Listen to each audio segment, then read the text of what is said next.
Hello everyone, welcome back to YouTube channel. আমরা preposition নিয়ে যে আলোচনা করছিলাম তার অনেকটা দূর এগিয়ে গেছি। আজকে আমরা আরেকটা পার্ট প্রিপোজিশন, সেটাকে বলা হয় পার্টিসিপল প্রিপোজিশন, সে নিয়ে আমরা আলোচনা করব। তা সবার আগে আমরা জানবো পার্টিসিপলটা কি জিনিস। আমরা এই পার্টিসিপল এই শব্দটা কিন্তু আগেও শুনেছি। কোথায় শুনেছিলাম? ভার্বে। ভার্বের যে তিনটা পার্ট আমরা করি, প্রেজেন্ট, পাস্ট আর পাস্ট পার্টিসিপল, সেখানে। ঠিক আছে, কোনো একটা ভাবে থার্ড ফর্মকে আমরা পাস্ট পার্টিসিপল বলে থাকি। আর যদি ভার্বের সঙ্গে আইএন যুক্ত করি তখন তাকে আমরা প্রেজেন্ট পার্টিসিপল বলে থাকি। ওকে, তো এই পার্টিসিপল প্রিপোজিশনটা কেন এখানে আমরা আলোচনা করছি সেটা হচ্ছে গিয়ে, কখনো কখনো ভার্বের এই রূপটা, মানে কখনো পাস্ট পার্টিসিপল বা প্রেজেন্ট পার্টিসিপল ক্রিয়ার মতো কাজ করে না বা ভার্বের মতো কাজ করে না। ভার্বের মতো কাজ করে না, কিন্তু কাজ করে কিসের মতো? প্রিপোজিশনের মতো। ঠিক আছে, তখন আমরা কি বলবো? Participle preposition. চলে আসো নাম্বার 1 এ। প্রথম লাইনে কি আছে?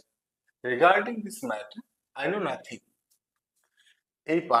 এই সেন্টেন্সে রিগার্ডিং হচ্ছে গিয়ে আমাদের পার্টিসিপল প্রিপোজিশন। কেন? রিগার্ডিং এই শব্দটা জন্ম নিয়েছে রিগার্ড নামে একটা ক্রিয়া থেকে বা ভার্ব থেকে।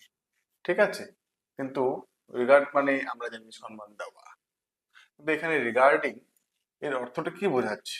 এর অর্থটা বোঝাচ্ছে অ্যাবাউট। কি বোঝাচ্ছে? অ্যাবাউট মানে সম্পর্কে বা সম্বন্ধে। রিগার্ডিং দিস ম্যাটার, এই বিষয়টা সম্পর্কে আই নো নাথিং, আমি কিছুই জানি না।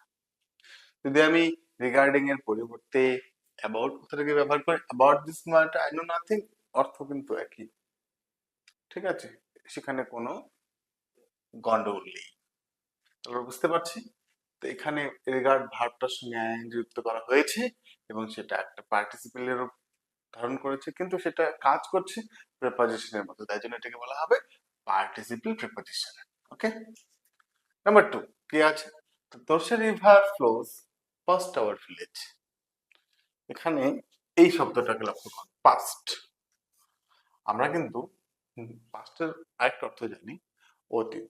সে কিন্তু অবশ্যই ঠিক, পাস্ট মানে অতীত, কিন্তু এখানে পাস্ট মানে কিন্তু অতীত নয়। আমাদের গ্রামের অতীত পাস্ট আওয়ার ভিলেজ নয়, এরকমটা নয়। এটা মানে কিন্তু আলাদা। এখানে পাস্ট যে শব্দটা ব্যবহার করা হয়েছে এটা হচ্ছে কি পাস দিয়ে। কি অর্থে ব্যবহার করা হয়েছে? পাস দিয়ে, যাকে আমরা বাই দ্বারা প্রয়োগ করে থাকি। দা তোরসা রিভার মানে তোরসা নদী, ফ্লোস মানে বয়ে গেছে বা প্রবাহিত হয়েছে, পাস্ট আওয়ার ভিলেজ আমাদের গ্রামের পাশ দিয়ে। অ্যাকচুয়ালি আমার গ্রামের নাম টাকা গেছে, তার পাশ দিয়ে তোরসা নদী পার হয়ে গেছে, চলে গেছে, বয়ে গেছে, সেটাই আমি বলেছি এখানে। ওকে, তাহলে কি বুঝতে পারলাম? The Torsa river flows past our village, আমাদের গ্রামের পাশ দিয়ে তোরসা নদী বয়ে গেছে। ওকে, হয়ে গেল, একদম সোজা। কিন্তু এখানে যে পাস্ট এই শব্দটা কিন্তু পাস্ট নামের শব্দটার থেকে জন্ম নিয়েছে। Past past past. চলে আসে নাম্বার 3, কি আছে? Concerning his success. এখানে যে কনসার্নিং কথাটা, এটা একটা পার্টিসিপল প্রিপোজিশন। সম্পূর্ণ লাইনটা পড়ে নিই। People are saying different kind of things. কি হলো? কনসার্নিং হিজ সাকসেস, এখানে কনসার্নিং এর মানেটা কি? মানে হচ্ছে গিয়ে সম্বন্ধে। হিজ সাকসেস তার সাফল্য, তার সাফল্য সম্বন্ধে পিপল আর সেইং লোকেরা বলছে ডিফারেন্ট কাইন্ডস অফ থিং বিভিন্ন ধরনের কথা। ঠিক আছে, তাহলে এখানে কনসার্নিং এর মানেটা কি দাঁড়াচ্ছে? সম্বন্ধে। ওকে, লিখে দিচ্ছি মানেটা এখানে সম্বন্ধে। হুম, পরিষ্কার হয়ে গেল। তাহলে তার সাফল্য সম্পর্কে লোকেরা বিভিন্ন ধরনের কথা বলছে। চলে আসো নাম্বার 4, কি আছে? Considering the quality of the sari its price is not too high. এখানে আমাদের পার্টিসিপেল প্রিপোজিশন হলো কনসিডারিং। এই যে কনসিডারিং শব্দটা, এটা কিন্তু কনসিডার নামক যে ক্রিয়াটা আছে, যাকে বলে আমরা বিবেচনা করা, তার থেকে জন্ম হয়েছে, কিন্তু এর অর্থটা কিন্তু আলাদা। The considering the quality of the sari, শাড়ির গুণাবলী বিবেচনা করে। দেখো মানেটা কিন্তু একটু চেঞ্জ হয়ে গেল। Its price is not too high, এর মূল্য অধিক হবে না। নট না, টু হাই অধিক।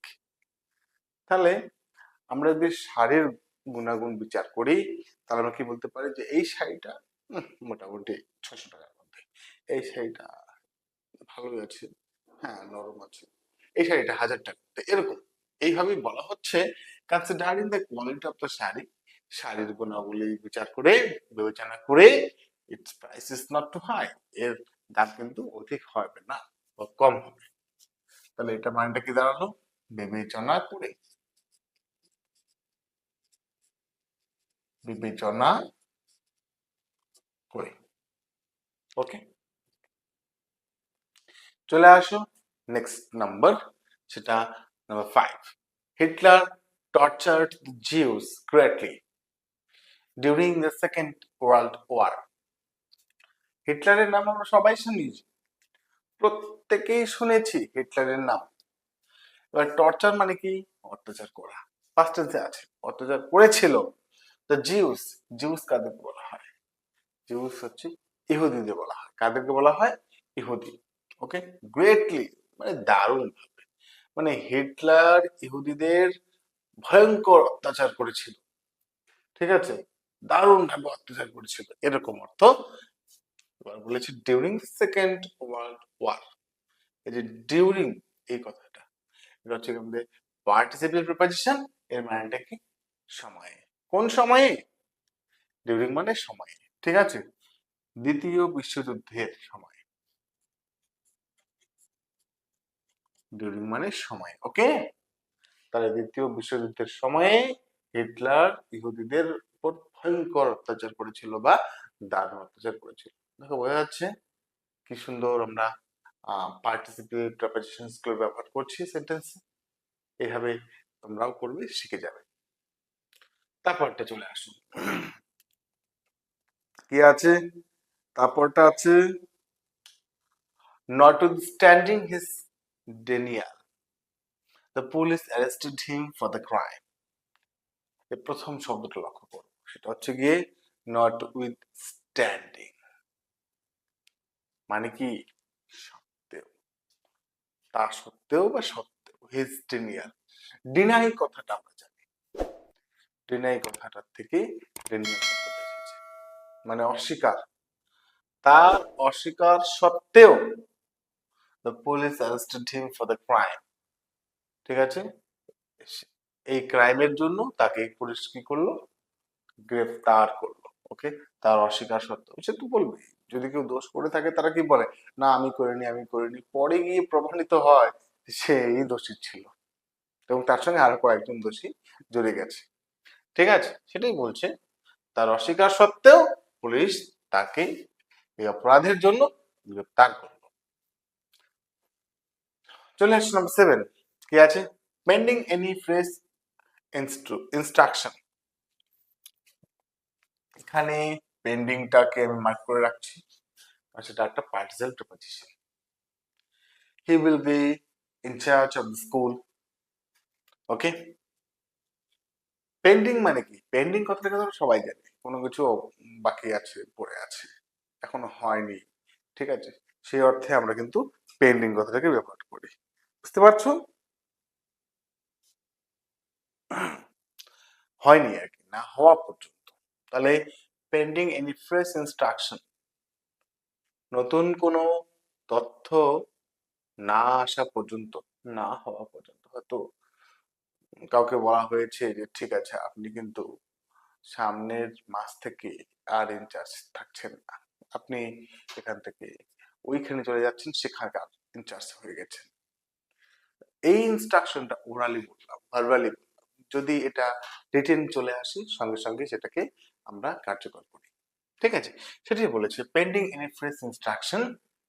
নতুন কোনো তথ্য না হওয়া পর্যন্ত বা না আসা পর্যন্ত he will be in charge of the school, সে স্কুলের কি থাকবে, ইনচার্জে থাকবে। ওকে, না হওয়া পর্যন্ত। তাহলে পেন্ডিং মানে কি? আচ্ছা, নট উইথস্ট্যান্ডিং এর মানেটা কিন্তু সত্ত্বেও, ঠিক আছে, সত্ত্বেও। আর পেন্ডিং মানে না হওয়া পর্যন্ত, না হওয়া পর্যন্ত, এই মানেগুলো প্রকাশ করছে। ওকে, বুঝতে পারছো? চলে আসো নম্বর 8। কি বলেছে? Respecting year plan, we have to say that it would be extremely expensive to implement it। মানেটা কি দাঁড়াচ্ছে? তোমার পরিকল্পনা সম্বন্ধে, রেসপেক্ট মানে কিন্তু সম্মান দেওয়া, আমরা জানি, কিন্তু এখানে কিন্তু মানেটা একটু ডিফারেন্ট হয়ে গেছে, আলাদা হয়ে গেছে। ঠিক আছে, এটা কিন্তু আমাদের এখানে পার্টিসিপল প্রিপোজিশন। ঠিক আছে, তাহলে কি হলো? রেসপেক্টিং ইওর প্ল্যান, তোমার পরিকল্পনা সম্বন্ধে,